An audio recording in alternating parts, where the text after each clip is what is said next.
Brought to you by TechnoSpark 20 series smartphones. देखिए जब भी कोई ऐसा इन्फ्लुएंशियल प्रिजनर जेल में आता है तो उसके रखने की तैयारी तो करनी ही पड़ती है। तो जो सबसे पहली तैयारी जो जेल मैनुअल के हिसाब से होनी चाहिए वो ये है कि उनको सेफ़ एंड सिक्योर प्लेस में रखना है, क्योंकि किसी आदमी को कोई अटैक ना करे, नुकसान ना पहुंचाए। ये सबसे पहली जिम्मेवारी होती है सुप्रीम जेल की। तो सबसे पहले तो इनको सेफ़ एंड सिक्योर प्लेस पे रखना पड़ेगा। सेफ़ एंड सिक्योर प्लेस कुछ भी हो सकता है, कोई बैरक हो सकती है, बड़ी बैरक हो सकती है, सेल हो सकती है। तो किसी जगह पे उनको रख सकते हैं और ऐसी जगह पे रखें जहाँ पे जैसे ये मेडिटेशन करते हैं, सुना है विपस्सना मेडिटेशन करते हैं, सुना है ये योगा वगैरह करते हैं। तो ऐसी जगह पे रखेंगे जहाँ पे कि ये सब कुछ कर सके। दिल्ली के बारे में एक अच्छी बात कहें या बुरी बात कहें ये है कि यहाँ पे classification system on the basis of status या on the basis of wealth नहीं है।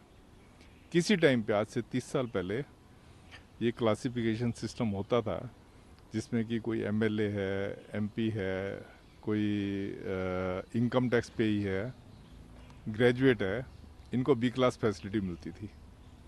बाकी जो होते थे उनको सी क्लास फैसिलिटी मिलती थी। तो हाँ, इवन दो ये लिमिटेड क्लासिफिकेशन था, इसको भी तिहाड़ जेल ने आज से 30 साल पहले एक कमेटी बिठाई थी हाई कोर्ट के जज के अंडर, तो इसको हमने डन अवे कर दिया था। यही अगर ये सिचुएशन होती साउदर्न स्टेट्स में, वहाँ पे क्लासिफिकेशन है, वहाँ पे स्पेशल क्लास है, ए क्लास है, बी क्लास है, सी क्लास है, वहाँ पे है, वहाँ पे तो बहुत ज़्यादा फैसिलिटी होती है। तो यहाँ जो हमारे यहाँ जो तिहाड़ में जो फैसिलिटी होती है ये रिक्वायरमेंट के हिसाब से होती है। अब जैसे कोई आदमी यहाँ से बीए कर रहा है, एमए कर रहा है, या और कोई प्रोफेशनल कोर्स कर रहा है जेल से अंदर, इग्नोउ यूनिवर्सिटी है जेल के अंदर, उसकी ब्रांच है, तो वहाँ कर रहा है, तो उसके लिए जैसे है उसके लिए एकांतवास जरूरी होता है। तो उसको ऐसी जगह पे रखते हैं जहाँ पे कि वो आराम से जो है अपनी स्टडी कर सके, उसको कोई डिस्टर्ब ना करे। तो ये होगी ज़रूरत के हिसाब से। अब जैसे अगर मैं इसको लेके आऊँ अरविंद केजरीवाल जी के ऊपर, तो इनको जो है जैसे जैसा मैंने अखबारों में पढ़ा है कि इंसुलिन लेते हैं, काफ़ी ज़्यादा इनको डायबिटीज़ रहती है।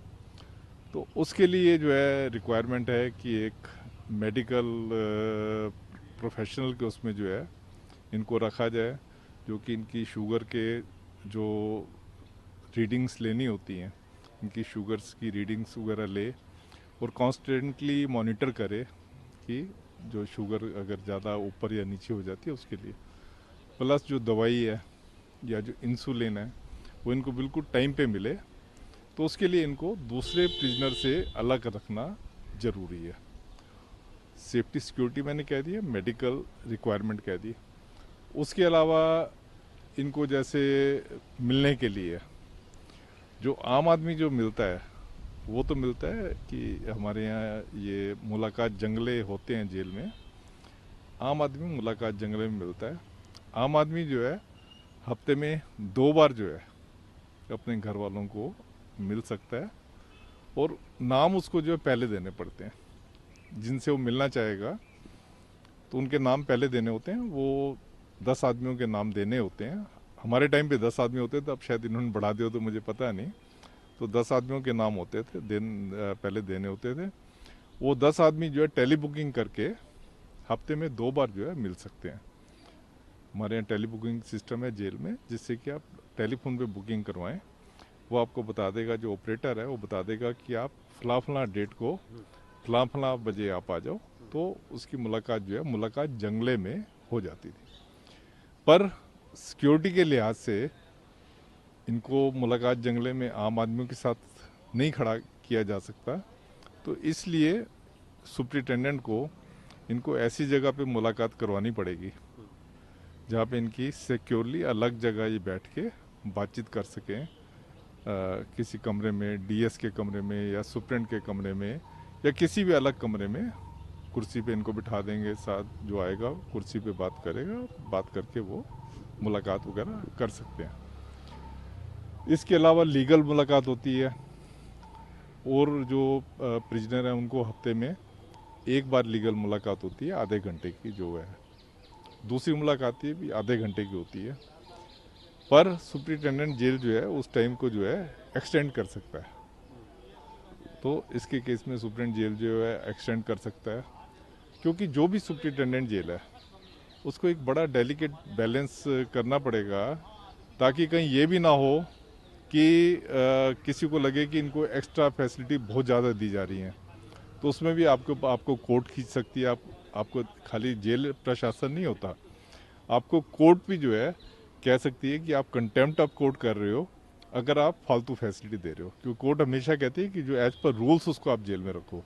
अगर आप रूल्स को रिलैक्स कर रहे हो, कोर्ट भी आपको खींच सकती है, आपको जेल प्रशासन भी खींच सकता है, और जो एडमिनिस्ट्रेटर है दिल्ली का वो भी आपको खींच सकता है। इसलिए सुप्रीम जेल को बहुत ही उसमें डेलिकेट पोजीशन में उसकी स्थिति होती है, जिसमें कि उसको चलना पड़ेगा। सर, आपने रूल्स की बात की, सिटिंग सीएम के लिए क्या प्रोटोकॉल क्या कहता है, रूल्स क्या कहता है?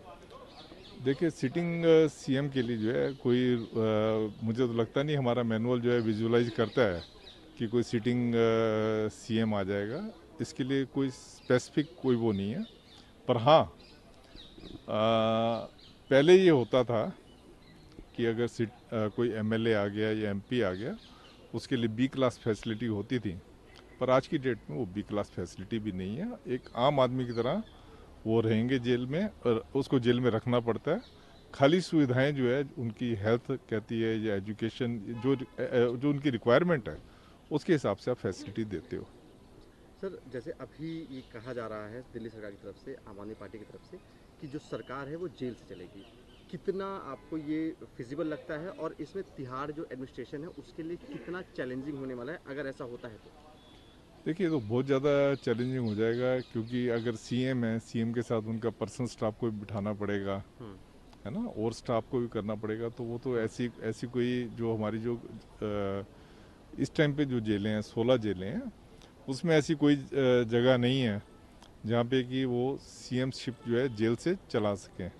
उसमें टोटली आपको रूल्स को तोड़ना पड़ेगा। मैंने रूल्स आपको पहले बता ही दिए, टोटल रूल्स को तोड़ना पड़ेगा।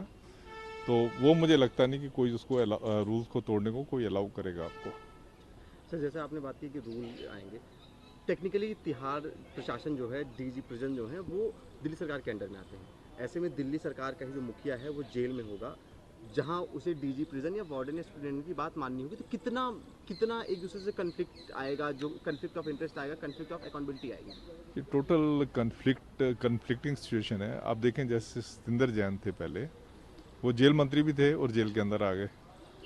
अब जरा सा उनको उन्होंने फैसिलिटी ज़्यादा दी, जरा सी या ज़्यादा जो भी उन्होंने फैसिलिटी दी, आपको शायद पता होगा कि डायरेक्टर जनरल प्रिजन के ऊपर जो उस टाइम पे थे उनके ऊपर एक्शन हो रहा है, सुप्रीम जेल के ऊपर एक्शन हो रहा है।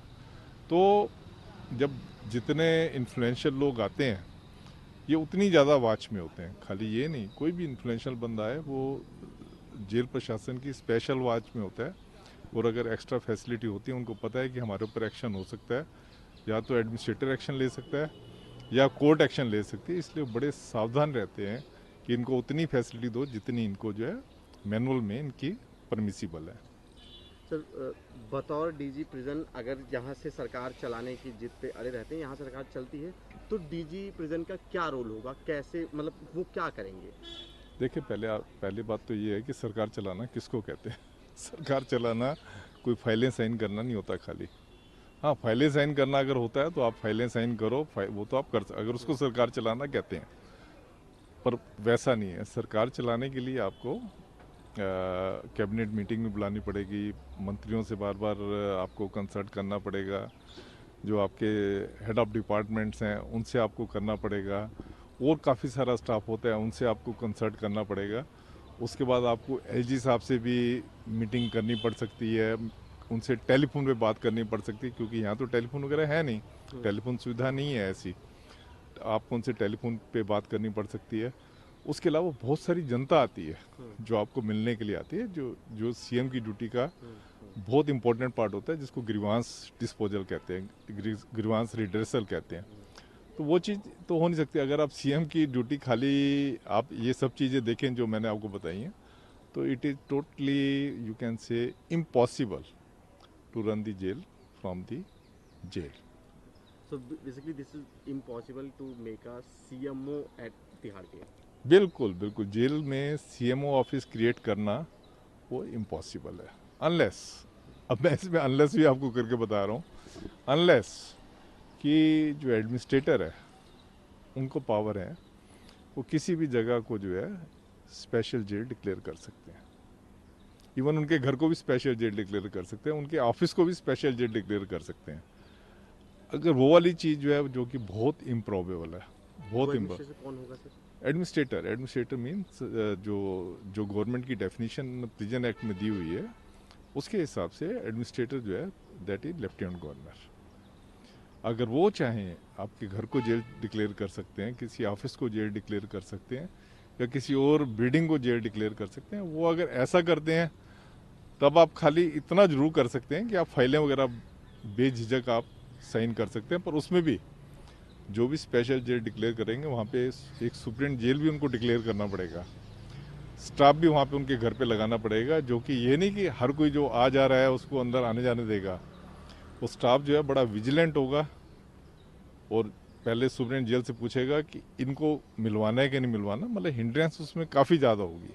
पर वहाँ वो टेलीफोन इंटरनेट इस्तेमाल कर सकते हैं। टेलीफोन वगैरह का इस्तेमाल कर सकते हैं, पर वो उसमें भी फिर आगे जब आपने उसको जेल डिक्लेयर कर दी है तो जेल ये कहता है कि आप जो भी उनकी बातचीत हो रही है उनको सुनेंगे, उसको जैसे अभी प्रिजनर जो हैं वो रोज़ अपने घर पे बात कर सकते हैं, रोज़ जितने वर्किंग डे होते हैं, पर उनकी बात जो है रिकॉर्ड होती है, 5 मिनट के लिए अपने घर पे कर सकते हैं, उनकी बात जो है रिकॉर्ड होती है।